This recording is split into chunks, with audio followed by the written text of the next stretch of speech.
KCNX PK52, the Saturday morning meeting. Hey, I promised you guys we'd go into product.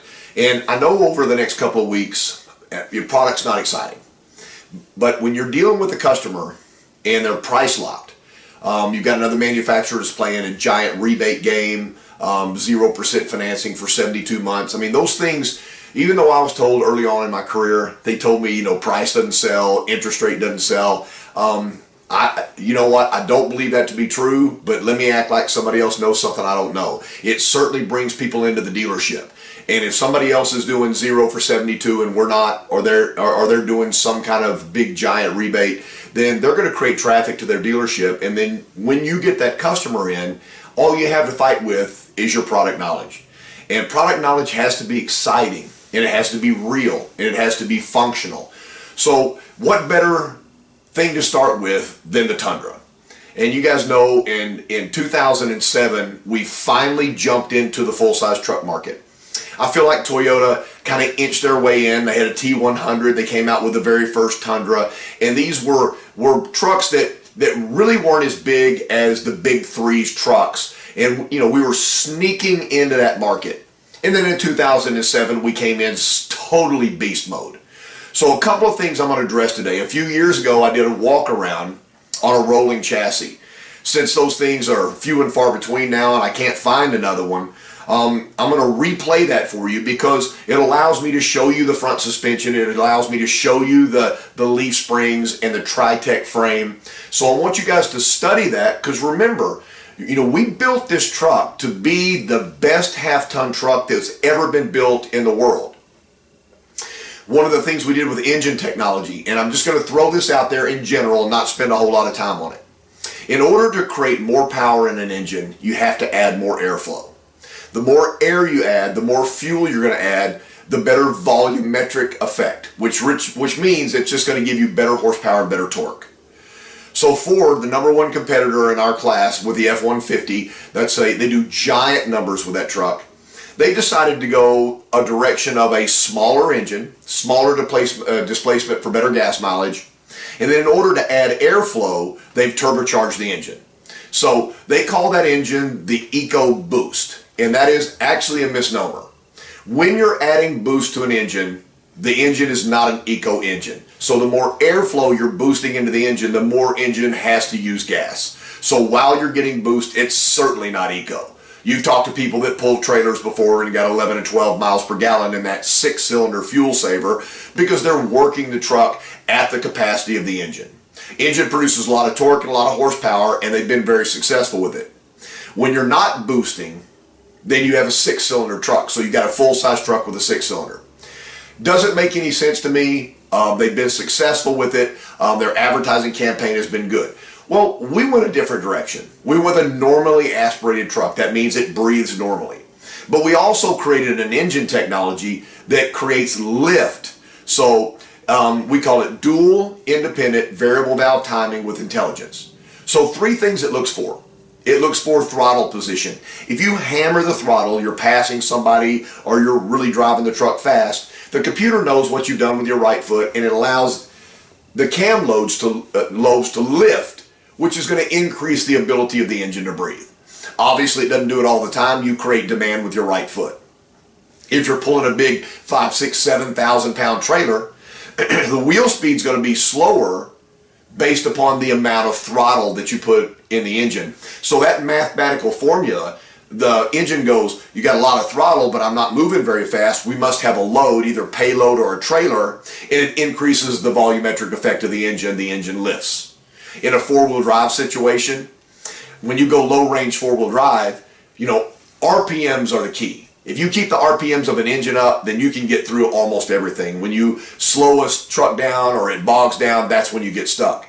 Well, anything over 4,000 RPMs lifts the engine and you get better breathing. So best of both worlds. You've multiplied the torque in low range and now the engine's breathing bigger. So those are kind of the keys of how the engine works. And maybe I'll break it down a little further over the next couple of weeks. But take a few seconds and look at how we built this truck. Enjoy the walk around on the rolling chassis. PK52, the Saturday morning meeting. Standing by a rolling chassis. Oh, we don't get a chance to look at a Tundra like this very often. So the first thing we're going to talk about right now is the I-Force engine. I-Force engine, that means small I. That means this engine can think. One of the coolest things about our engine is it produces 401 foot-pounds of torque. That means torque when you want it right now. Other manufacturers are trying to trick the torque, trick the power. You got Ford F-150 with the EcoBoost, trying to add a turbocharger to add extra airflow into the engine to give you more power than the engine should actually produce. The problem with EcoBoost is it's not right. It's not EcoBoost. When you boost, there is no eco.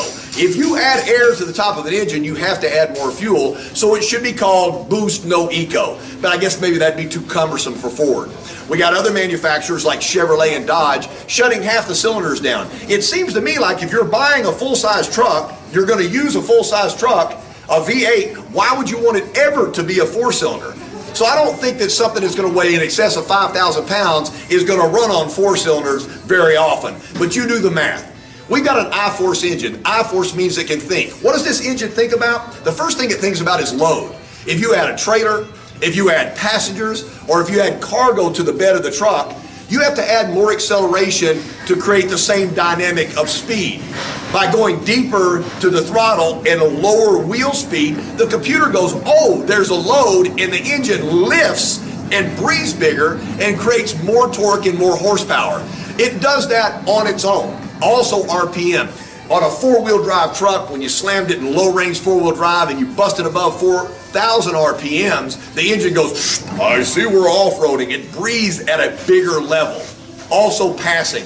It has a relationship from the throttle to the computer. So when you hammer the throttle, bam, the engine lifts and you get all the power you need. Instead of shutting half the engine down, instead of pumping a bunch of extra air in the engine, what about an engine that can think about what you're doing when you're driving a truck? The Tundra, the baddest, the biggest, the fastest truck that money can buy. Hey, this is really hard to show a customer, but we got the rolling chassis right here. A double wishbone suspension, high tracking A-arm with a coil over front suspension. I know sometimes all these words kind of are confusing, but it's simple. The coil is over the shock. We can move the shock to the outside, which gives this truck a better stance, better mobility, better off-road, better handling on the highway. See, we know that this suspension is the best suspension in the world because our biggest competitor, Ford F-150, 2 generations ago, just went away from their front suspension and copied our suspension. I just wish they'd give us a little bit of credit for that. Just say, hey, we got the best suspension out there because we use Toyota suspension. High tracking A-arm allows the wheel travel to go vertical. Think about this. Most cars camber the wheel, so when you squash the car, the wheel footprint gets wider. On an off-road vehicle, you would never want to tilt the wheels at all. You'd want the wheel to travel vertically, so when you compress it when you're going off-road, that the footprint stays the biggest on the road. So this is the best overall on-road and off-road suspension. When you show your customers the double wishbone front suspension, in the back, leaf springs. All right, let's talk about it. Leaf springs, Dodge 1500 series, minivan coils. Car coils, minivan coils. Because you know, well, if you've driven the Dodge, can you see it drives so much like a car? Well, there's a reason for that. But if I want a truck, I want load-bearing springs. And remember, our springs are cool in the back. If you get a customer underneath there, instead of running straight, they toe out to the front. So the springs run this way, like spreading your feet out, giving yourself a wider base. Because all payload shifts forward in braking, so the springs get wider as the payload goes forward. I don't know. I guess some companies build a truck, they put a metal thing with a bed on the back and call it a truck. When Toyota engineered this vehicle, they said, what do we need to do to make the best truck overall? And that's Tundra. I don't know what Tundra means in Japan. It must be the most superior truck that's ever been made. Here we are at PK52 talking about suspension on the Tundra, the Saturday morning meeting.